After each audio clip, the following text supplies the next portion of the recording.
Welcome to Where Parents Talk. My name is Leanne Castellino. Our guest today is a licensed advanced alcohol and drug counselor, an addiction counselor, and a mental health counselor. Sarah Allen Benton is also a mother in recovery from alcoholism for almost 20 years. She's also an author. Her latest book is called Parents in Recovery: Navigating a Sober Family Lifestyle. Sarah has one child, and she joins us today from Connecticut. Thank you so much for taking the time. Thank you for having me. It's great to be here. I thought that a starting or a fitting starting point would be to have you describe how you define the word recovery as it relates specifically to alcohol or drug misuse. Well, it's actually a wonderful question because there are different terms that people use when somebody has stopped using their addictive substance of choice. There's sober, abstinent, and recovery. And there is a difference between being abstinent and being in recovery. And for those that have experienced both, they would understand that. I think it's really important that the general public understands it too. So just removing a substance or an addictive behavior out of your life and not changing anything in your life does not put you into a place of recovery. Recovery is multidimensional. It involves shifts and changes in various domains of your life to essentially change your lifestyle. So recovery is a lifestyle evolution. It's not just, oh, I don't drink now. I'm slightly miserable. I don't do anything differently in my life. I still go to happy hour. I just sit there and drool over people's drinks. It's about making shifts and changes in every area to a place where you find a sense of balance and wellness that you can come back to. So, along those same lines, then, what are some current misconceptions around recovery and specifically parents in recovery?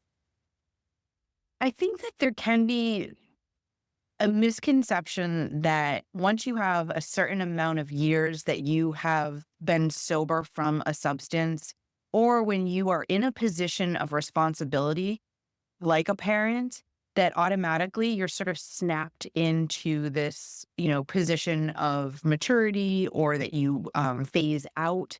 And I can speak for myself. When I, turned 23, I thought I was just going to phase out of my problematic drinking. And it took me until I was 27 to actually get there. But just because you hit certain milestones doesn't mean that addictions just go to sleep. And in fact, I think that parents have greater stress factors and risk for having addictive behaviors because of the sense of responsibilities that they have in their lives, and just all the complications that come with being a parent and, working and being married or in a partnership or single. I mean, there's just a million different variables.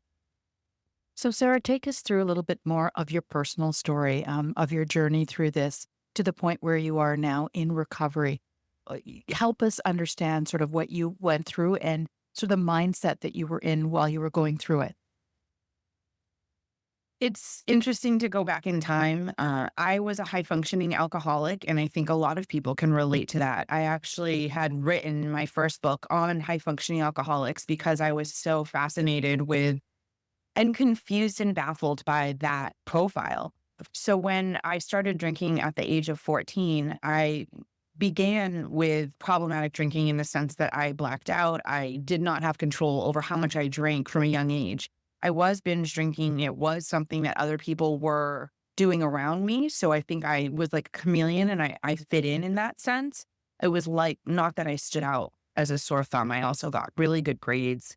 I was involved in a lot of extracurricular activities, captain of field hockey, things like that.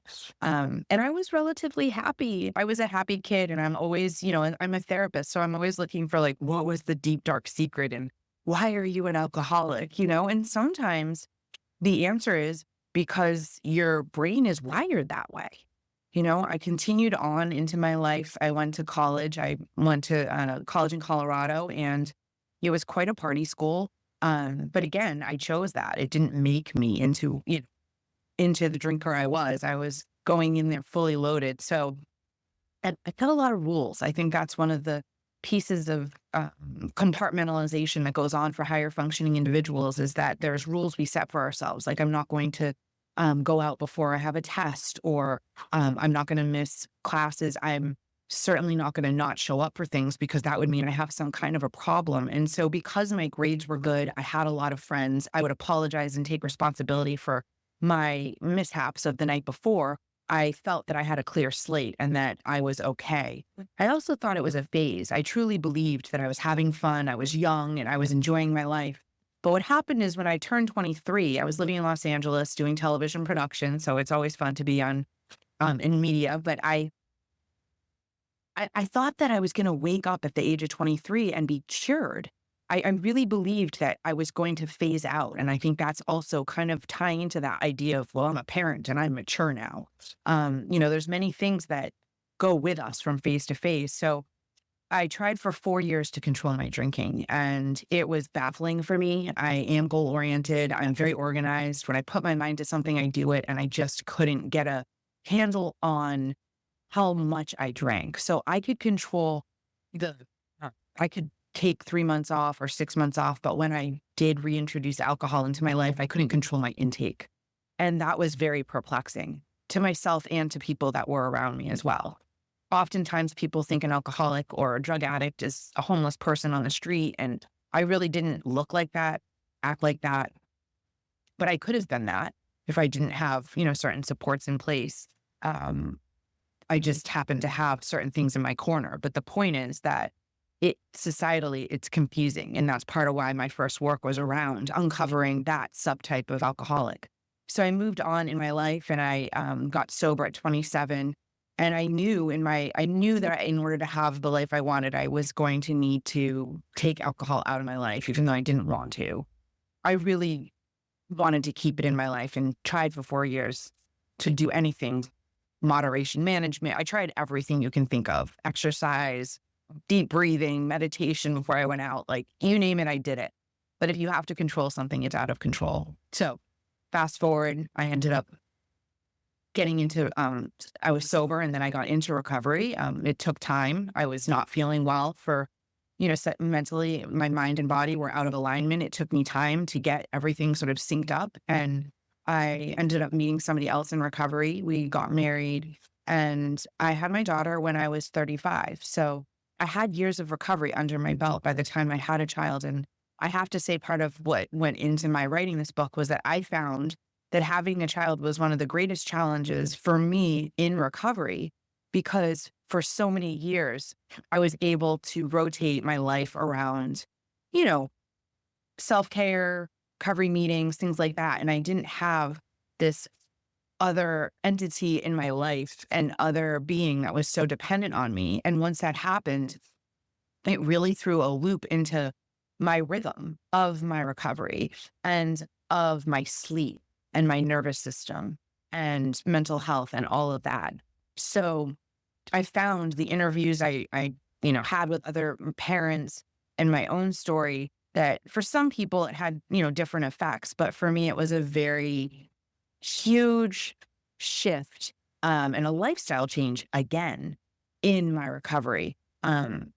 It's a huge blessing in my life. And I'm so grateful that I am a parent. But I have to say, I'm very honest about the challenges that I've had with my own mental health and addiction recovery, along with being a parent. And so what I'm hoping for this book is that it's a field guide and it short circuits the process for people. And it was very therapeutic to write it and to hear the voices, the interviews, put my own journal writings in there. It was amazing. I feel a sense of healing just from completing this project. It certainly is a brave task to undertake when you've lived through it and now having to relive it. I did want to ask you a couple of questions about your journey, though. The period between the age of 14 and the age of 23, that's a 9-year period. Presumably, you were able to keep this from your family, your close friends, or what did that look like? And how did you get introduced to alcohol to that degree in the first place? Um, Well, first question, I believe because of my ability to compartmentalize, and I think Caroline Knapp in her book, Drinking a Love Story, she really captures that idea of compartmentalization, that higher functioning individuals have an ability to kind of keep their drinking in the right pockets. So for me, I really was drawn to people that drank like me, and I spent time with them. So that wasn't a secret. My family, by the time, well, when I was in high school, I would sleep out. I would just do different things to conceal. I wasn't allowed to drink. So it wasn't something that was permitted. My parents were actually on the stricter end. And so I found ways around that. Remember, this was back in the 90s when you weren't tracked on GPS devices and it wasn't all this like find my daughter. Um, so so I did, have, but again, my grades, the way I think that I'm sure I think it was confusing because at the time, this was when they would say, well, the sign of a drug and alcohol problem is your grades are sliding, you're isolating, you don't have friends, you're not engaged in activities. Quite the contrary. For myself and other high functioning alcoholics and people with substance use disorders I interviewed, there were many people that were overachievers that did really well. And that the yin to their yang was the fact that they had this, productive life and the reward was their substance use. So that started for me at a younger age. And then on to college, I was 17. I was young for my class. I left home. I was never home again, except in summer. So I was able to, again, my grades were good. I was organized. I had a very, robust social circle. And I found people that drink like me. I always took things to the next level in certain ways, you probably, if you ask my friends. But at the same time, I think that I was able to kind of to hide in some ways. And I do believe that the lack of knowledge around substance use disorders really confused those in my life. They felt like, well, you would be failing out of school or you would be, sitting at home crying and drinking and using drugs or something. And people had an image. I defied that image. And a lot of people that are higher functioning do. And it really confuses your loved ones because they can't quite, like, I had friends actually say, like, "We know you have some kind of an issue with drinking, but you're not like those people." And so when people would say things like that to me, it was very confusing because I started to see that I was an alcoholic, but yet other people around me, which I call secondary denial, were starting to be confused as to what was wrong with me or how to label it. Um, and to this day, when I think about the first times I drink, which most alcoholics can actually very clearly remember the first time they drank. That's just one of the it's a sign of the mental obsession and fascination that we have with our own drinking. But I do remember that I walked into a party. I took, again, there was a lot of, unsupervised parties and things like that. I grew up in a kind of a ruckus city and um I walked in, took 9 shots, and that was just my instinct. Like, I don't know where it came from. My parents didn't drink that way. My instinct was to drink as much as I could, as quickly as I could, that nothing was ever strong enough. I would pour vodka into wine coolers. It was where they say things are either genetic or just wired into you. That's how I feel. And I didn't learn my lesson. It wasn't one of those like, wow, I really overdid it. And then I never did that again. That was essentially it didn't change. From the age of 14 to 27, nothing changed. So, So there's Sarah, obviously something positive about it for me, yeah, no, sadly. absolutely. But so, what kind of intervention could you have benefited from at the age of 14 when it just started? And how would the people around you, your family, your friends, have even known that that was something you would have needed? Because it sounded like you had it well disguised. I've thought about that. I've thought about what could have changed my trajectory, if anything. I do think my parents had a lot of leverage that they would have used if they knew. Um, I know that for a fact. I do think that, and I always say this, I am an addiction counselor. I do think that money is quite a huge source of leverage for parents. And when you're paying for your child's cell phone bills and housing and cars and schooling and different things, um, unfortunately, a lot of young adults and teenagers are they're dependent on their parents for certain things. And some parents are afraid to use that leverage for fear something worse could happen.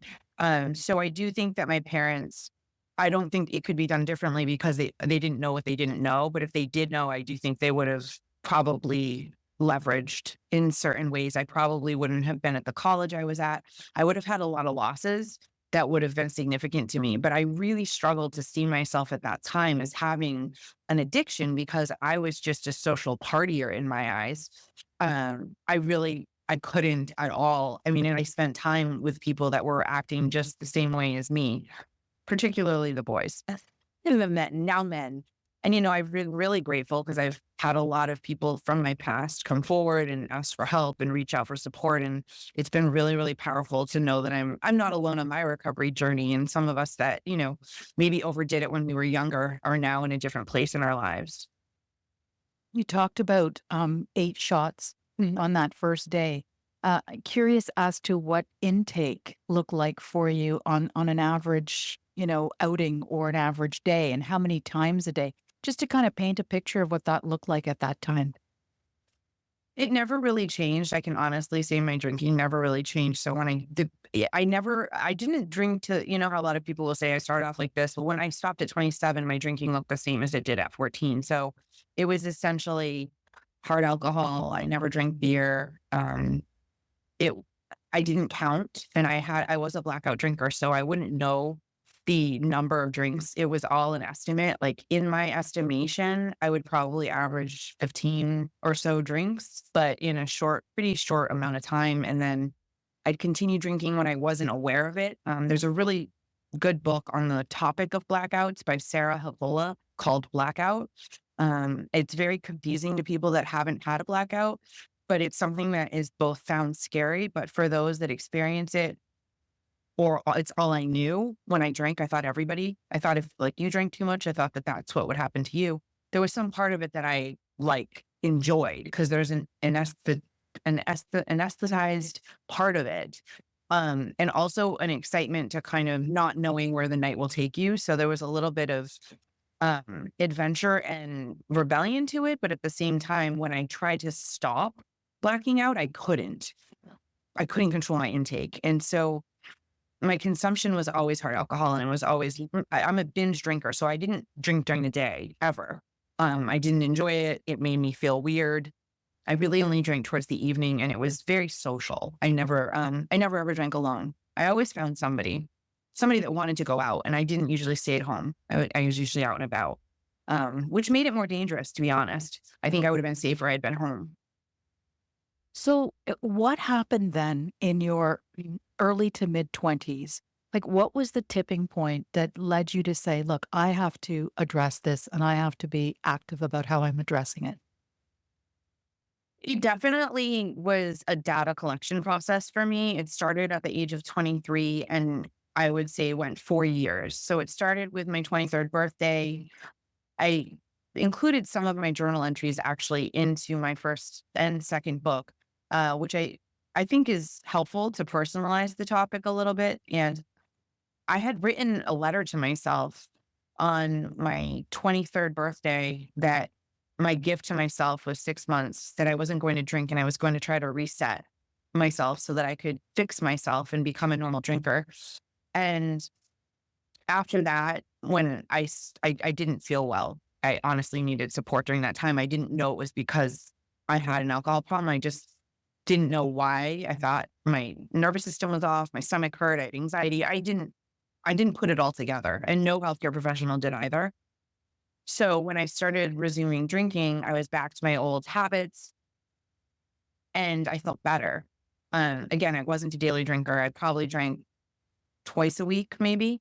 Um, and when I did, it was obviously problematic. So that was confusing. I wasn't a daily drinker. You hear about withdrawal, you hear about people feeling awful when they stop drinking, how dangerous it is. And then yet I don't drink daily and I still have issues when I stop. So I then moved to the East Coast. I was in Los Angeles when that happened. I moved to the East Coast And I went and got my master's degree because I thought, you can outthink addiction. And I got my master's in counseling and continued to drink the same way. But I was having some mindfulness about it. I heard about moderation management. I decided to see a therapist that practiced that harm reduction technique. And I failed. I wasn't able to stick to the menu of moderation management.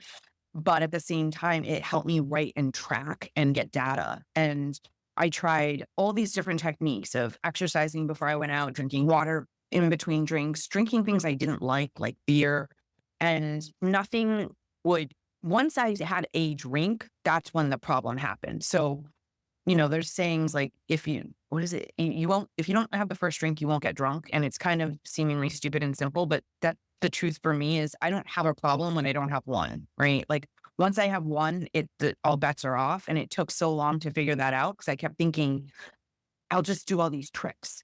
But for 4 years, I tried tricks. And, for those people that are listening, anything that you have to put that much effort in and that occupies that much space in your mind, you have to look at that relationship and there is some addictive quality to that relationship if it occupies that much space. And that's what it did for me. But what led me to everyone's so dramatic about the word bottom, but really was crossing a line for myself behaviorally at the age of 27, but also waking up and just feeling that I couldn't put myself through the shame, the upset, the knowing people were upset at me. I would disappear. My phone would be off. People wouldn't know where I was, where I woke up. I would sort of disappear in the city. I lived in Boston. And I just felt like a hole in my soul after years of this. And 12 years. And I just felt like I don't have it in me to do it again. I don't know if that makes sense, but I was like, I don't have it in my spirit to put myself through this again. And two of my friends confronted me the day that I had that revelation in the morning. And it was divine intervention because the timing, I was so receptive and no one had intervened up until that point, which is also amazing.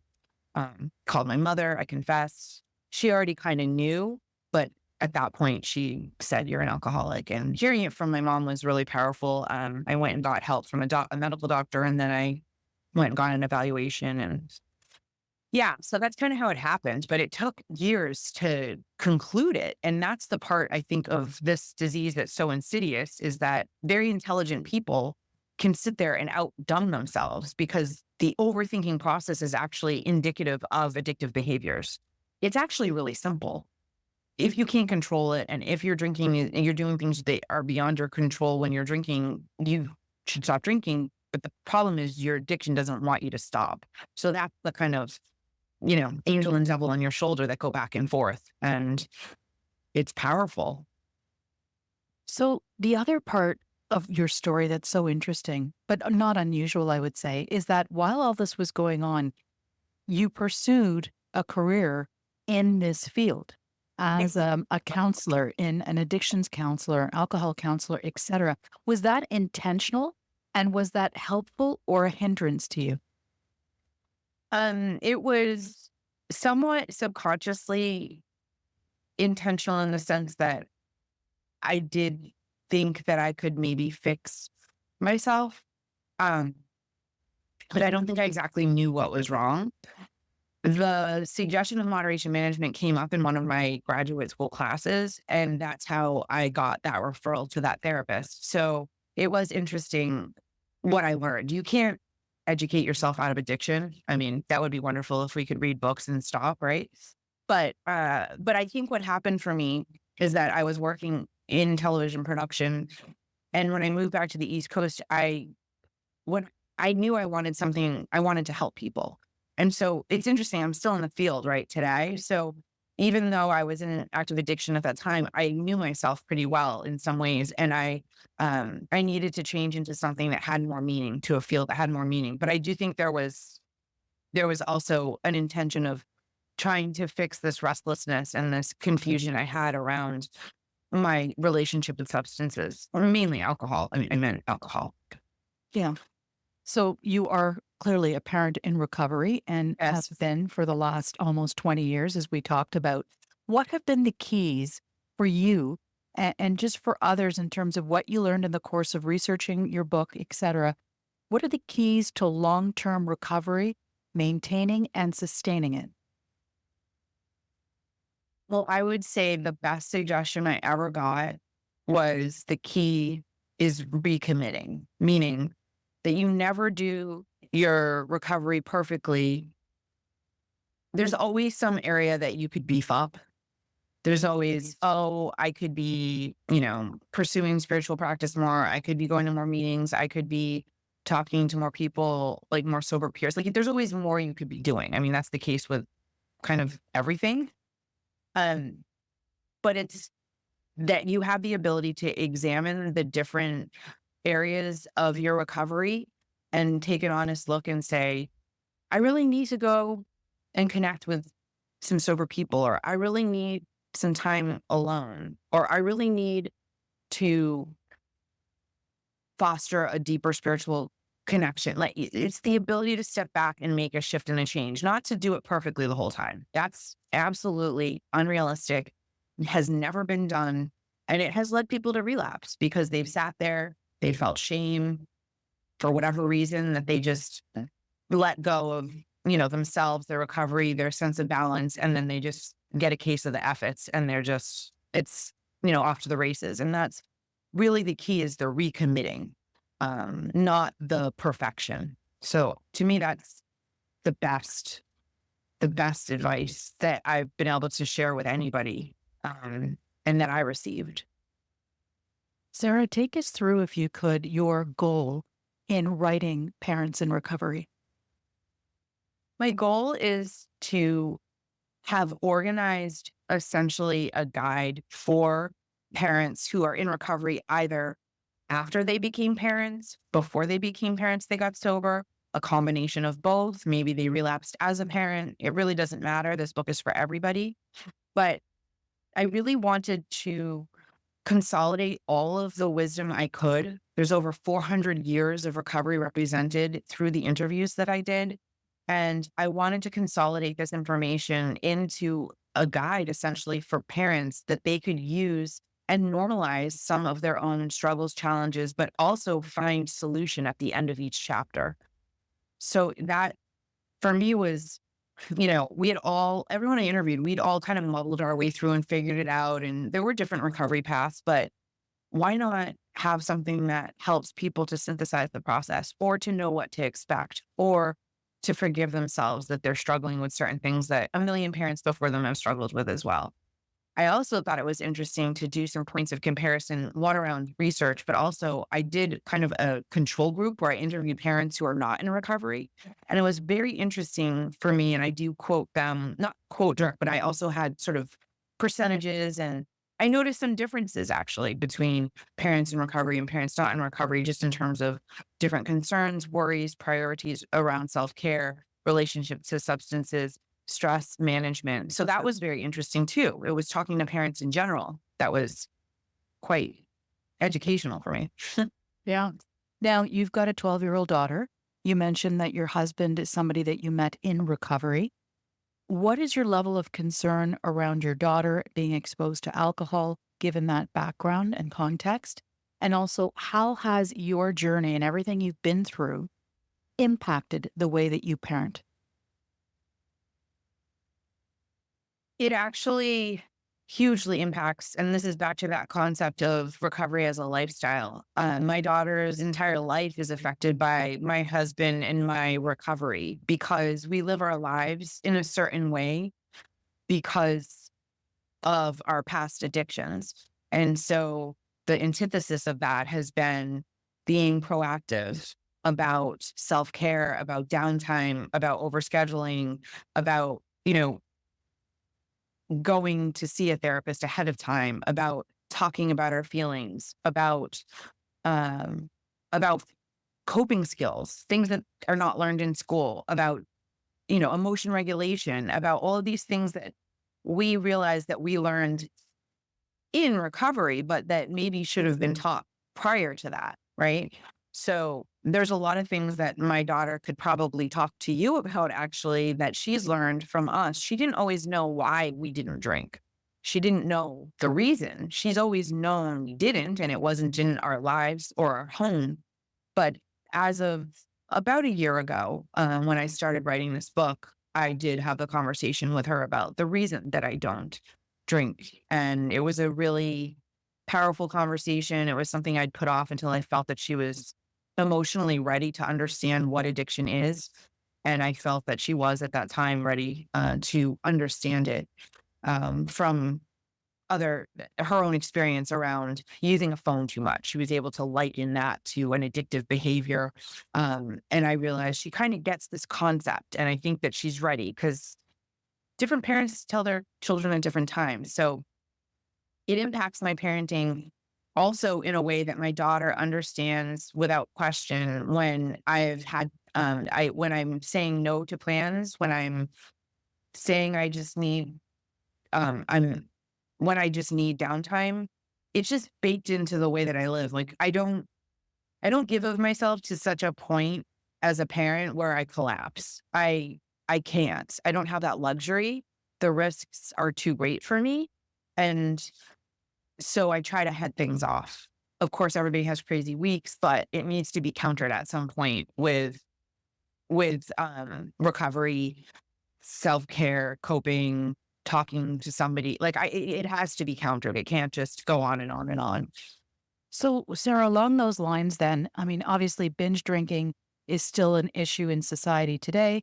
Depending on the statistics you look at, it's increasing in some age groups, et cetera. Alcoholism continues to be an issue. Addictive personalities and diseases are also an issue.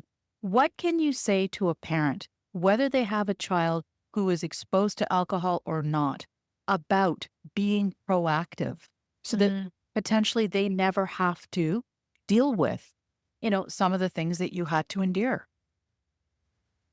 Well, there's a couple of statistics that for me have been life changing and something I try to share with parents as often as I can. So, the Surgeon General report indicates that alcoholism in particular is accounted for 50% by genetics. That doesn't mean that if you and your spouse both have it, that it equals 100. Because I know plenty of people that are in recovery that have had kids, and not everybody's got an addiction. But what was the most interesting part was the NIAAA and the National Institute on Alcohol Abuse and Alcoholism found that if teenagers could delay their use of alcohol to the age of 15, that they would decrease their chances by 40% of developing an alcohol use disorder, regardless of their family history. And that each year following that you delayed it, you could decrease the risk by 7%. To me, that is so powerful and so important to have a dialogue with our children. Because when people have cancer in their family and diabetes in their family, they talk about blood sugar, they talk about carcinogen prevention, they talk about things that you can do, you know, to decrease your risk.